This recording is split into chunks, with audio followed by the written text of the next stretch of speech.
Construction. So I've got a special guest, Senior Solicitor Duncan Brown, who would be joining us from Brisbane. Welcome to the show, Duncan. Great to have you today. Thanks, Praveen. That's great. Duncan, yes, today's topic is damage for delays in construction contracts, and our viewers are very curious to know about, the different issues. So let's get into it. But before that, if you are checking it from different social medias, including Facebook, Instagram, or through LinkedIn, yeah, feel free to give us a thumbs up, comments, or share this post so it reaches out to a wider community. All right. So let's, Duncan, obviously you have worked in the construction industry for 13 years. Yeah. Yes.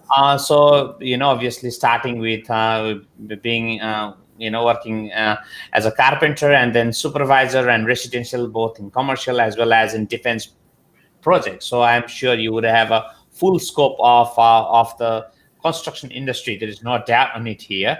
And that's where you are equipped to understand the whole building plans, report, and dispute. So our viewers are very curious to know what is the damage for delays and what are liquidated damage for delay in construction contracts. Duncan? So liquidated damages for delay in a construction contract are damages. It's a sum of money. It's awarded to the innocent party in the event that the works are delayed.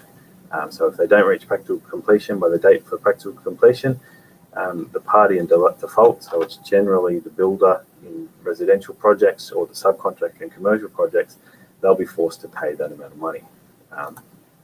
And it's just to put, for example, you might have a homeowner who's renting elsewhere, who is incurring rental fees that they wouldn't otherwise if the works were complete, or you might have a head contractor in a commercial contract who has to keep the site running, pay the cost of his own staff, or pay their own liquidated damages because the works are getting delayed. And those liquidated damages being in a third-party contract. So it's just to compensate the party because the works are slowed down. Okay, yep. So then obviously how much should the liquidated damage be for delay be? So this depends on the contract. So the party should agree on this prior to entering into the contract. For commercial contracts, it can vary greatly. It can be calculated at an hourly rate, even a daily rate.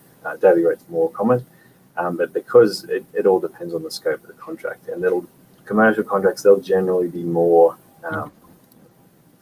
they'll generally spend more time calculating this. For homeowners, the same thing. It should be a genuine pre-estimate of the loss or damage that will be suffered, but oftentimes in your general your contracts, so your master builders, your HIA, or if you're in Queensland here, your QPCC contracts, the default rate will be $50 per day. So more what you're saying is pretty much an hourly is a more common practice, yeah? No, sorry, a daily will be more daily. Common. Okay, daily. Okay, yeah, okay. All right. Thanks for clarifying. Now, then, if liquidated damage are listed, so let's say as a $0, right? So does that mean parties can't claim that damage for delay? What's your thought on that? No, so not necessarily. This is something we come across quite a lot. You'll have a builder who obviously doesn't want to be liable in the event that the works are delayed, so they'll put the liquidated damages in the contract as $0. And generally for residential contracts, you'll have the standard form contracts will prescribe a method for this. So they'll say listed as nil or NA or 0, and so the parties will do that. That means you can't claim liquidated damages for delay, but you can still claim damages for delay under the general laws of contract. So it gets a bit legal here, but these will be unliquidated damages for delay. So just because you put it as 0 in the contract doesn't mean you're not going to be liable for slowing down the works and not reaching practical completion in time. And in fact, unliquidated damages for delay can be often more than that $50 a delay. The issue is they can also be harder to prove. You bet. And that's where sometimes it gets confused, isn't it? And you need a trusted legal, trusted expertise, someone like you guys, to understand and to walk through it. Now, that's good. Now, I can see a number of viewers are just fine-tuning. By the way, guys, if you're just tuning in, I'm with Senior Solicitor Duncan Brown. If there's any specific question, reach out to Duncan and his team in the Talking Legal episodes. You can just type the questions below. Now, let's go to then what should builders, there's a lot of worry about minimizing the risks. Then what should the builders subcontractors be aware to minimize the whole risks of delayed damages, Duncan? Well, I think for both builders, subcontractors, and on the other side, homeowners and head contractors, firstly, you need to be aware of what liquidated damages are before entering into the contract. But this is more common for residential contracts. They'll just sign the contract and it'll be the $50 a day. So just be aware of that amount. Be aware that if you are a builder or a subcontractor and you are late, you are going to have to pay that amount, or likely going to have to pay that amount. And just because you list it as zero, as I said before, a lot of builders will put it as zero because they don't want to be liable. It doesn't mean that the owner can't come after you because you haven't reached practical completion in time. So I think a good step, those are obviously the steps to be aware of prior to entering into the contract. But once you're in the contract, good steps to take are just good contract administration. So making sure that everything's in writing, all your extension claims are in writing, they're all reasonable, and you're not going to be making these unreasonable claims which are going to be deemed invalid later on. Everything what we're hearing is writing everything. So there's no unreasonable. That makes perfect sense, mate.